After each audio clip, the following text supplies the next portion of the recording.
ఇంట్లో ఉన్న బంగారాన్ని విడిపించి ఆ రోజు ఆన్లైన్ రేటుకే మేము కొంటాం. Sharma gold company. శ్రేష్ఠ గురించి ఇంకా కొంత తెలుసుకునే ముందు ఒకసారి శ్రేష్ఠ వర్క్ చేసిన కొన్ని స్కిల్స్ చూపిస్తాను, మీకు ఒక ఐడియా వస్తుంది. మంచి memorable moment with senior NTR గారు అంటే ఏమని చెప్తారు శ్రేష్ఠ? సీనియర్ ఎన్టీఆర్ గారు సెకండ్ డే ఆఫ్ షూట్ అది క్లైమాక్స్, బుల్డోజర్ వచ్చేస్తా ఉంటది, మనోజ్ని నన్ను కట్టేస్తారు, ఆయన బస్సులోంచి దూకి మమ్మల్ని కాపాడాలి. సో బుల్డోజర్ కి వీళ్ళకి ఇన్స్ట్రక్షన్స్ ఉంటాయి ఎక్కడ ఆగాలి అని. నిజంగా వచ్చారు కదా, ఆ బుల్డోజర్ కి వినిపించట్లేదు ఆ సౌండ్ కి, అండ్ వాళ్ళకి ఆ హైట్ కి కనిపించదు. మేము చిన్న పిల్లలం కదా, ముందు కట్టేసింది, ఆయనకి వినిపించట్లేదు. అది సపరేట్ షాట్, ఎన్టీఆర్ గారిది సపరేట్ షాట్. ఆయన అరే వాళ్ళు వెళ్ళిపోతున్నారు అని చైర్లో కూర్చున్నారు.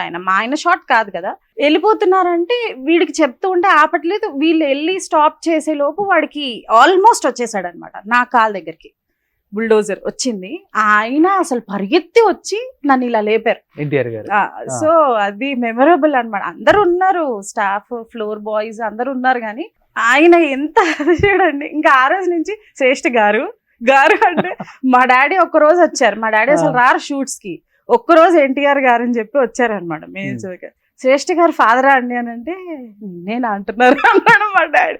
నన్నే అంటారు, ఆయన గారు అంటారంటే ఎందుకంటే చిన్న పిల్ల అంటే అది జనరల్ నాలెడ్జ్ బుక్స్ తీసుకెళ్లేదాన్ని షార్ట్ గ్యాప్స్ లో చదువుకోవడానికి. అవన్నీ ఆయన అడిగేదాన్ని అనమాట. శ్రేష్ఠ గారు మీరు యాక్టింగ్ వచ్చారా, నాకు ఇవన్నీ అడగద్దు, మీరు యాక్ట్ చేస్తారు, మళ్ళీ ఎడ్యుకేషనల్ డౌట్స్ ఇవన్నీ అడగండి, మీరు చాలా నాకంటే మేధావి అని. గారు అండ్ చాలా టాలెంటెడ్ అది, బికాస్ నేను అన్ని సింగిల్ టేక్ నేను. ఓకే, సో అలా అనేవాళ్ళు. సో అప్పుడేమో మనోజ్ ఆల్రెడీ మోహన్ బాబు గారు అబ్బాయి, సో పెద్దగా అనిపించదు తనకి.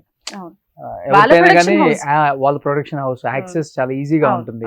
బట్ నువ్వు బయట నుంచి వచ్చావు, అండ్ మీ ఇద్దరి మధ్య ఎలా ఉంటుంది అసలుకి?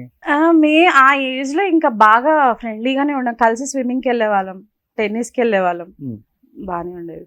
కాకపోతే నాకు కొన్ని సీన్లే పోయాయా? ఆ బాధ ఉంటది ఇప్పుడు. అవి ఇంకా కామన్ ఏ సినిమాలో అయినా. బికాజ్ అది రాఘవేంద్రరావు గారు కూడా చెప్పారు, పర్సనలీ చెప్పారు నాకు. అంటే నాకు కొన్ని ఉన్నాయి వేరే సింగిల్ ఎన్టీఆర్ గారితో అవి సీన్స్.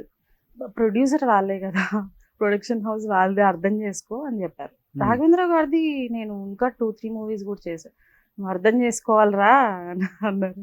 ఓకే, ఇది ఇప్పుడు ఇది ఆయన సెకండ్ టైం సీఎం అయినప్పుడు ఫస్ట్ లంచ్ కి పిలిచింది నన్ను, మా ఫ్యామిలీని యాక్చువల్లీ, మమ్మీ డాడీ నేను.